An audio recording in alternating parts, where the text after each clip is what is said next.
మావోయిస్టులకు సంబంధించినటువంటి military chief బర్సా దేవా ఆల్రెడీ పోలీస్ కస్టడీలో ఉన్నారా, లేకపోతే లొంగిపోతున్నాడు? ముందుగా లొంగిపోతున్నట్టు తెలంగాణ పాయింట్ ఆఫ్ వ్యూలోకి వచ్చినప్పుడు హిడ్మా స్వగ్రామం పువ్వత్తిలోని బర్సా దేవా ఇల్లు ఇప్పటికే ఆల్రెడీ చూశారు చాలామంది ఈ సోషల్ మీడియా పుణ్యమని.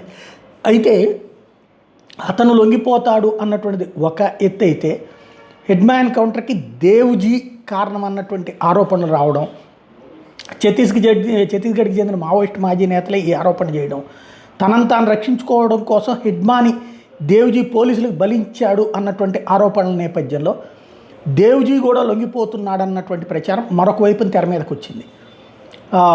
హిడ్మా ఎన్కౌంటర్కి దేవుజీనే కారణమని చాలామంది నమ్ముతున్నారు ఈ పాత వాళ్ళ యొక్క పాయింట్ మీదన అన్నది. దేవుజీ లొంగుబాటు ప్రయత్నం విరమించుకోవడానికి వాస్తవంగా అదే కారణమైంది. ఇప్పుడు బార్సుదేవ తెలంగాణ డీజీపీ ముందు శుక్రవారం లొంగిపోవడంతో దేవుజీ లొంగుబాటు సమాచారానికి మరింత బలం చేకూరింది. ఇప్పటికే ఆయన లొంగుబాటు మీద డీజీపీకి సమాచారం ఇచ్చారన్నటువంటి ప్రచారం కూడా జరుగుతోంది.